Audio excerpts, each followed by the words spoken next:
Children, welcome to the EVS class. Today I am going to start chapter 4, that is the plant story.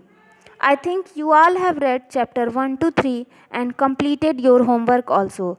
If you have not done, just do it and learn it. I think you all have studied about plants and its parts in your earlier classes. In this chapter we will learn how do plants grow from seeds and how do plants grow from the different parts of the plant. Before starting the chapter, just have a look at this page. You can see a picture on this page. One girl is asking to her father, how do plants grow? She asking, Baba, these plants are so small, how will they grow? Her father replied, these are baby plants. They will grow soon if they get good air, sunlight, and water. She asked again, I thought plants grow from seeds. Her father replied, yes, you are right. Some plants grow from seeds and some can be grown by planting baby plants in soil.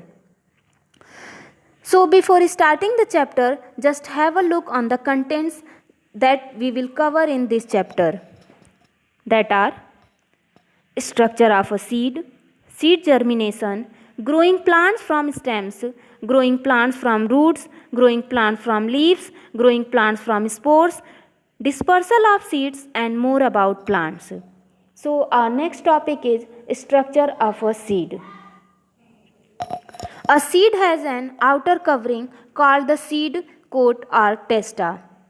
The seed begins to grow as it absorbs the moisture, triggering the cells and enzymes within the seed to multiply. Testa function is to protect the baby plant inside. There is a tiny hole in the seed called micropyle through which the seed absorbs water. Each half of a seed is called a seed leaf or cotyledon. It stores food for the developing baby plants. It means you can say that cotyledons stores food for the developing baby plant. The baby root is called the radicle and the baby shoot is called plumule. When a seed sprouts, the cotyledons are the first leaves that the plant has. Some plants have one cotyledon while others have two. An embryo is a baby plant inside the seed. It grows into a new plant. For example, parts of a bean seed include the testa, that is the outer husk or seed coat, the hilum, seeds above the divot in the bean seed. The hilum attaches the seed to the pod. And third, water is absorbed into the seed through the micropyle. This structure is found above the hilum. Our next topic is seed germination. The process by which a seed grows into a baby plant or a seedling is called germination. Plants that reproduce through a seed do so in a process called germination.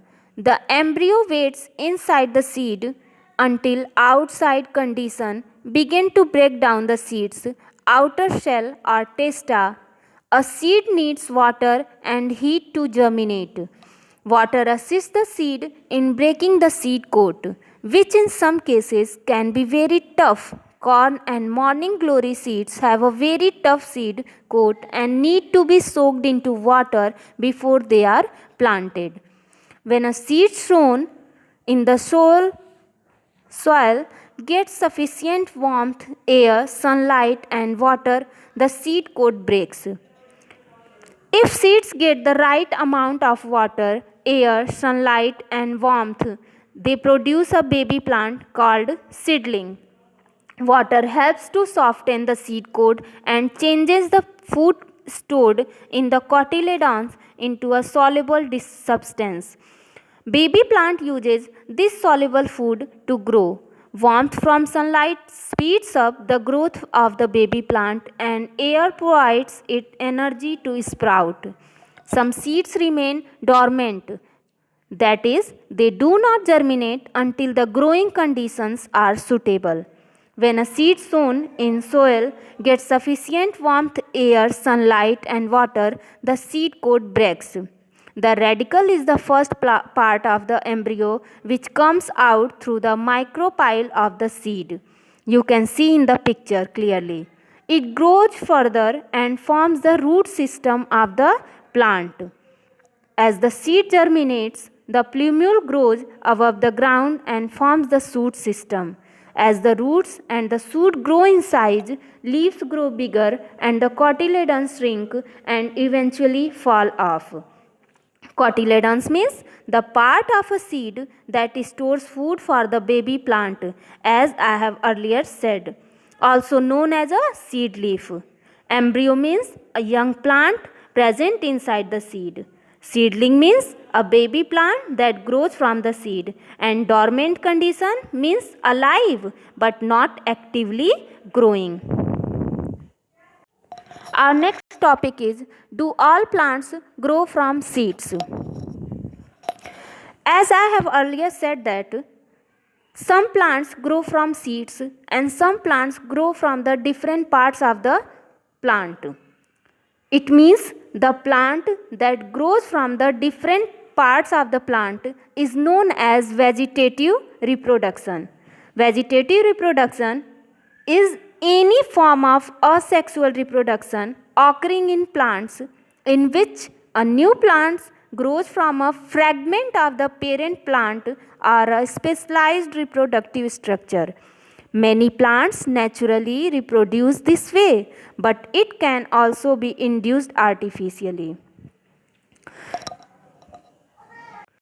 Vegetative reproduction, a form of asexual reproduction in plants, in which multicellular structures become detached from the parent plant and develop into new individuals that are genetically identical to the parents. Next topic is growing from stems. Some plants grow from the stem of the parent plant. These stems, when placed in soil, grow into new plant. Potato and ginger are underground stems. They grow into new plants from small buds present on their surface called eyes, as you can see in this picture. A piece of the stem of the parent plant is cut and planted in the soil. It known as stem cutting. The stem cutting produces new roots and grows into new plant. Example, rose, money plant and hibiscus are grown using stem cuttings. Our next topic is, how do plants grow from roots? Sweet potato, carrot, radish and turnip are roots of plants that store food. The top portion of the carrot and the roots of dahlia, when planted in soil, grow into new plants from their roots, as you can see in this picture. Our next topic is, how do plants grow from leaves? In plants such as begonia and bryophyllum, young plants can grow from well-developed leaves. While these leaves are still attached to the branch, they are found on the edges of the leaf. Once these young plants develop, they drop off or detach themselves from the parent plant. They grow into new plants in moist soil. Our next topic is, how do plants grow from spores? In some plants such as ferns, mushroom and mosses, new plants grow from spores. Spores are very light and tiny powdery structures. In fern, spores are present on the back of the leaves as brown rings. Our next topic is dispersal of seeds. Can you tell me, children, why are the seed dispersal very important for plant? Dispersal of seeds is very important for the survival of plant species. If plants grow too closely together, they have to compete for light, water, and nutrients from the soil. Seed dispersal allows plants to spread out from a wide area and avoid competing with one another from the same resources. The dispersal of seeds ensure that the seed is being able to grow to the adult stage. If seeds are not dispersed, they will grow very close to the parent plant. This way, they will not get adequate amount of sunlight, water and nutrients from the soil. The process by which seeds travel or scattered far away from the parent plant is called dispersal of seeds. Seed dispersal is carried out by wind, water, animals and explosion. So let's see how seed dispersed by wind. Some plants have light and hairy or wing-shaped seeds that get easily blown away to far off places. Dandelion and cotton seeds are dispersed by wind. Seeds from swan plants and cottonwood trees are light and have feathery bristles and can be carried long distances by the wind. Some plants like kauri and maple trees have winged seeds. With wind dispersal, the seeds are simply blown about the land in all kind of places. Next, how do seeds disperse by water?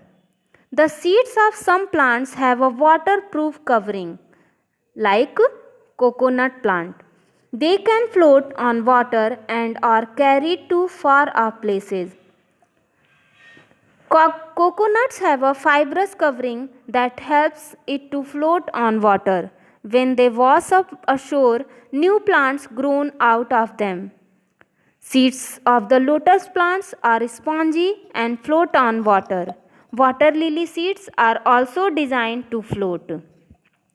Next, how do seeds dispersed by animals?